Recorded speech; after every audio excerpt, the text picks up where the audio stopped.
उस पात्र में जो जल है, वह जल यदि क्षुभित हो रहा है, तरंगों से भरा पड़ा है, बुलबुले उठ रहे हैं, तो क्या उस जल में सिक्के का दर्शन हो सकता है? है तो वही, उसी जल में है, पर बुलबुले उठ रहे हैं एक साथ, अनेकों, एक दो भी नहीं,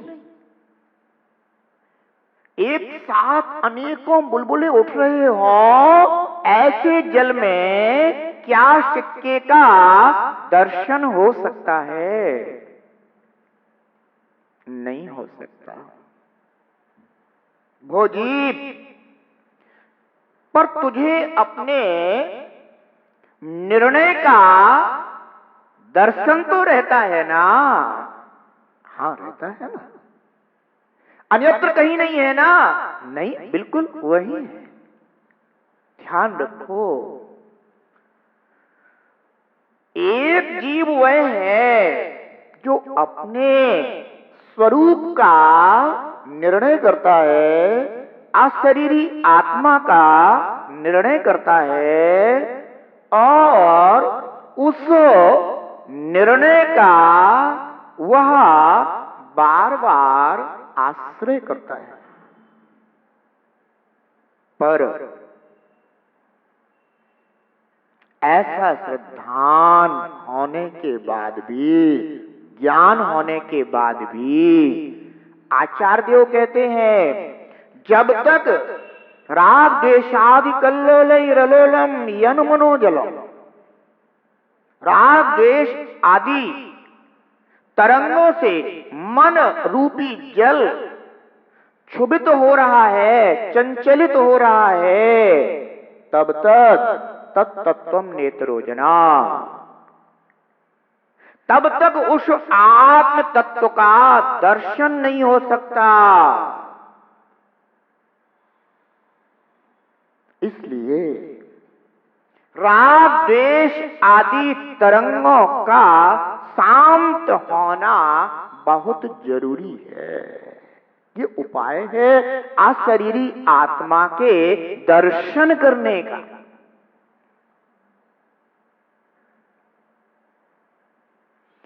निर्णय हो गया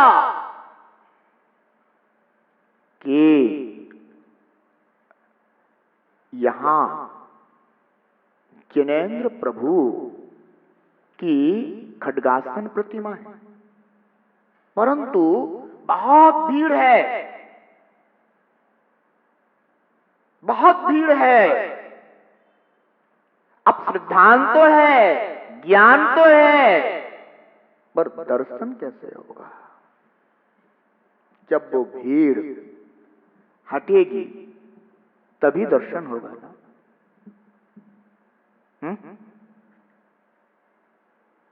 ध्यान रखो, अशरीरी आत्मा का श्रद्धान ज्ञान हुआ है, यह जीव उसका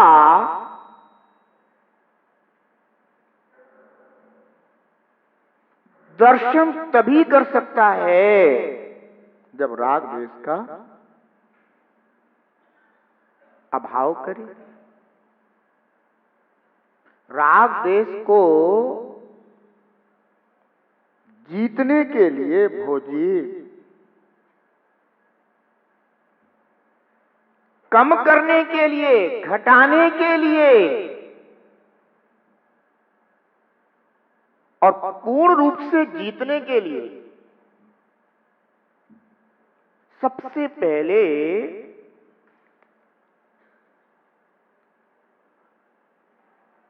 उन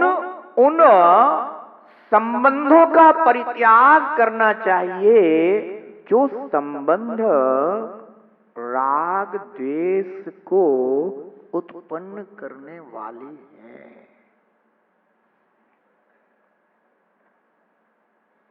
जब तक ये राग देश की तरंगें उठ रही हैं, तब तक इस जीव को अशरीरी आत्मा का दर्शन नहीं हो सकता।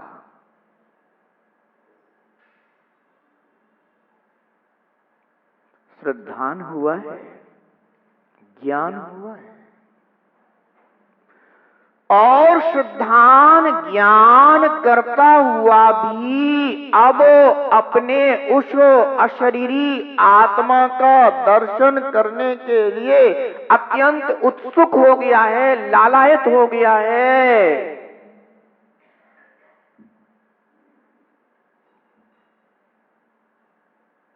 परंतु तरंगें उठ रही हैं, वो तरंगें केवल उठती नहीं है, उन तरंगों की ओर उपयोग रहता है। ऐसा भी नहीं है केवल तरंगें उठ रही हैं तो उठने दो। क्या होता है?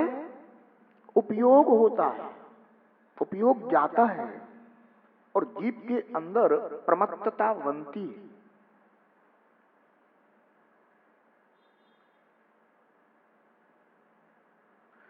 इसलिए हमारा उपयोग उनमें ना जाए, वहां से हमारा उपयोग हट जाए, इसके लिए हमें उन संबंधों का परित्याग जरूरी होता है।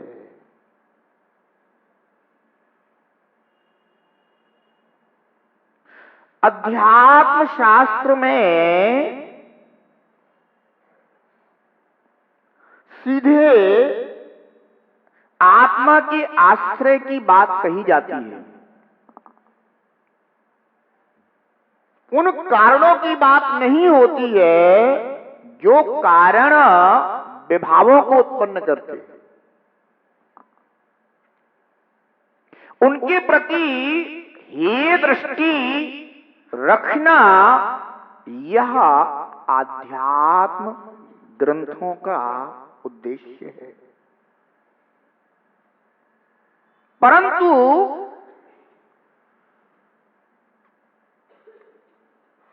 इसका तात्पर्य नहीं होता है कि वह राग देश आदि निमित्तों का परित्याग जरूरी नहीं है, वो जरूरी होता है।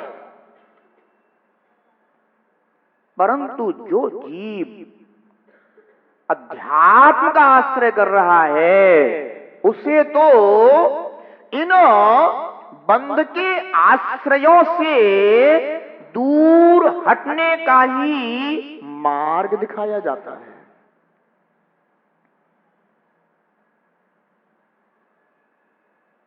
बंध के दो मार्ग हैं, एक पाप मार्ग और दूसरा पुण्य मार्ग। बंध के कितने मार्ग हैं? दो। एक तो पाप मार्ग, दूसरा पुण्य मार्ग।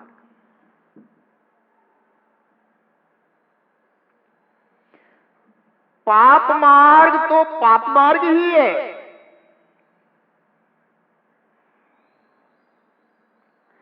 अध्यात्म ग्रंथ में आचार्य देव पुण्य बंध के मार्ग से भी पृथक कर शुद्ध सत्तारूप अशरीरी आत्मा का दर्शन कराना चाहते हैं।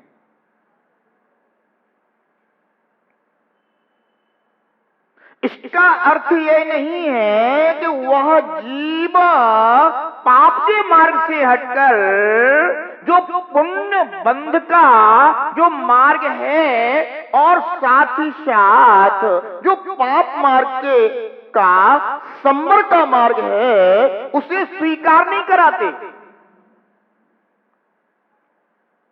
पर यहां वह कथन हमेशा गौण रहता है, क्योंकि जब तक ये जीव उन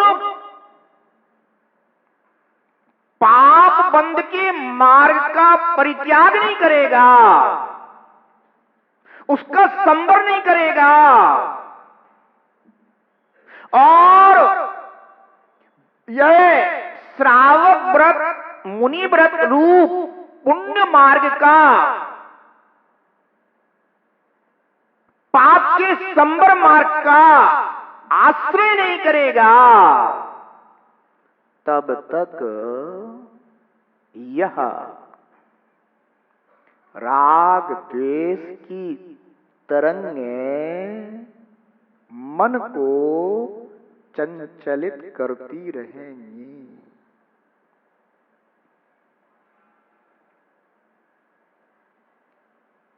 और तब तक वह आत्म स्वरूप, आत्म स्वभाव, शुद्ध आत्मा दिखाई नहीं दे सकता। सा पश्यत यात्मनस्तत्वम तत्तत्वम नेत्रोजनः, वह आत्मस्वरूप उन्हीं को दिखाई देता है जिनका मन रूपी जल राग द्वेष रूप कल्लोलों से चंचलित नहीं होता। उनको नहीं दिखाई देता है जिनका चंचलित होता है। अहो, जिस जीव ने अपने सहज शुद्ध स्वरूप से आत्म शुद्ध आत्म द्रव्य का निर्णय किया हुआ है, अब वह निरंतर यह विचार करता है कि मैं अपने अशरीरी शुद्ध आत्मा का ही दर्शन करूं, यानी उसी का आश्रय करूं, उसी को प्राप्त हो, उसी का अनुभव करूं। इसलिए वह छटपटाता है और मार्ग का उपाय करता है कि मैं कहां इन पाप बंध के मार्ग में अभी भी लगा हुआ हूं।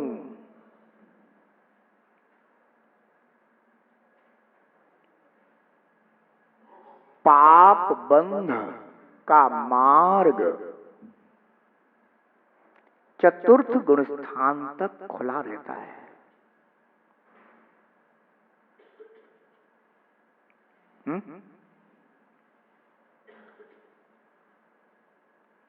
इसलिए वह चतुर्थ गुण स्थानवर्ती जीव जिसे अपने शुद्ध आत्म स्वरूप का निर्णय हुआ है, ज्ञान हुआ है, वह उसी में स्थिरता के लिए इस पाप के मार्ग का परित्याग करता है और राग द्वेष को जीतने का उपाय करता है। जब संबंध छूटते हैं तो बंध छूटता है। क्या? जितना जितना संबंध छूटता है उतना उतना ही बंध छूटता है।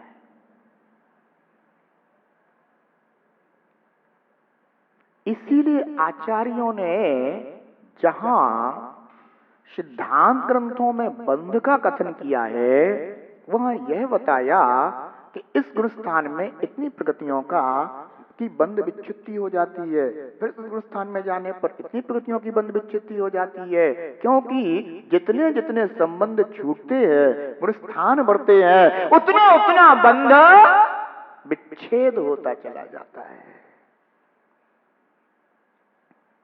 धन्य है वे जीव जिन्होंने निज शुद्ध आत्म स्वरूप का निर्णय कर, ज्ञान कर इस बंध को जीतने का उपाय किया है और अपने सहज वीतराग स्वरूप की स्थिरता के लिए महान प्रयत्न किया है।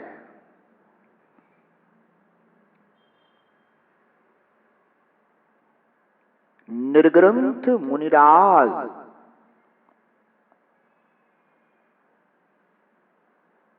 आपके बीच में है।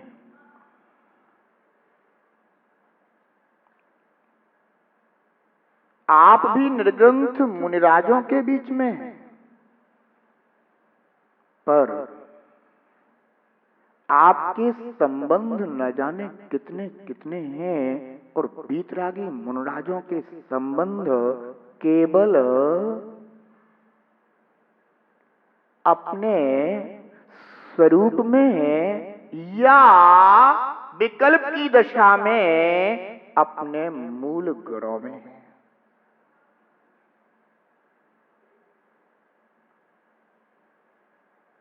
ध्यान रखना, साधर्मी वात्सल्य के नाते पंच परमेष्ठियों में है, साधर्मी जनों में है, पर उन विधर्मियों में नहीं है जो हमारी आत्मा में पाप का बंध प्रकाशित करते हो। आपके संबंध साधर्मियों में भी हो सकते हैं और विधर्मियों में भी है। आपके संबंध अपने परिवार में हैं, पर परिवार में कितने साधर्मी हैं और कितने विधर्मी हैं